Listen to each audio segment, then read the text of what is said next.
चांद पर क्या काम करेगा चंद्रयान 3?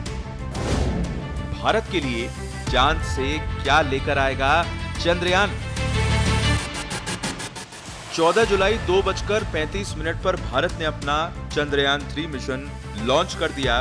ये करीब 42 दिन बाद 23 अगस्त को चांद पर लैंडिंग कर सकता है। लेकिन क्या आपको पता है चंद्रयान 3 चांद पर क्या काम करेगा और भारत के लिए चांद से क्या लेकर आएगा? चंद्रयान 3 को चंद्रयान 2 का फॉलोअप मिशन बताया जा रहा है। इसका मकसद भी चांद के दक्षिणी ध्रुव पर लैंडर की सॉफ्ट लैंडिंग कराना है। चंद्रयान 2 में विक्रम लैंडर की हार्ड लैंडिंग हो गई थी। 3 महीने बाद अमेरिकी स्पेस एजेंसी नासा ने इसका मलबा ढूंढा था। इसके 4 साल बाद अब फिर इसरो चंद्रयान 3 के जरिए लैंडर और रोवर को दक्षिणी ध्रुव पर उतारने की कोशिश करेगा। रोवर एक 6 पहियों का रोबोट है जो लैंडर के अंदर ही होगा और लैंडिंग के बाद बाहर आएगा। चंद्रयान 3 से चंद्रमा का निर्माण और विकास जिस तरह से हुआ है उसे समझने से पृथ्वी सहित और मंडल के इतिहास को समझने में मदद मिलेगी। चंद्रमा सबसे निकटतम खगोलीय पिंड भी है। इस पर अंतरिक्ष खोज का प्रयास किया जा सकता है।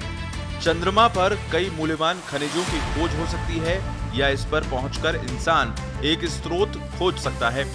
भविष्य में चंद्रमा पर अंतरिक्ष अड्डे स्थापित किए जा सकते हैं। चंद्रमा, पृथ्वी और ब्रह्मांड की बेहतर समझ के लिए ये खोज जरूरी है। अगर ये परीक्षण सफल हो जाता है तो भारत को दुनिया के सामने अपनी क्षमता दिखाने का मंच मिल जाएगा। अब आपको बताते हैं चंद्रयान 3 चांद तक कैसे पहुंचेगा और अगर चंद्रयान 2 की तरह इस बार फिर चांद पर लैंडिंग में गलती हुई तो क्या होगा? इस बार किस तरह से लैंडर विक्रम को ताकतवर बनाया गया है? इस बार विक्रम लैंडर के चारों पैरों की ताकत को बढ़ाया गया है। नए सेंसर्स लगाए गए हैं, नया सोलर पैनल लगाया गया है। विक्रम लैंडर लैंडिंग के लिए सही जगह का चुनाव खुद करेगा। इस बार कोशिश रहेगी कि विक्रम लैंडर इतने बड़े इलाके में अपने आप सफलतापूर्वक उतर जाए। इससे उसे ज्यादा फ्लेक्सिबिलिटी मिलती है। इस लैंडिंग पर नजर रखने के लिए चंद्रयान 2 का ऑर्बिटर अपने कैमरे तैनात रखेगा। साथ ही उसने ही इस बार की लैंडिंग साइट खोजने में मदद की है। विक्रम लैंडर के इंजन पिछली बार से ज्यादा ताकतवर है। पिछली बार जो गलतियां हुई थीं, उसमें सबसे बड़ी वजहों में से एक था कैमरा, जो आखिरी चरण में एक्टिव हुआ था। इसीलिए इस बार उसे भी सुधारा गया है। इस दौरान विक्रम लैंडर के सेंसर्स गलतियां कम से कम करेंगे, उन्हें तत्काल सुधारेंगे।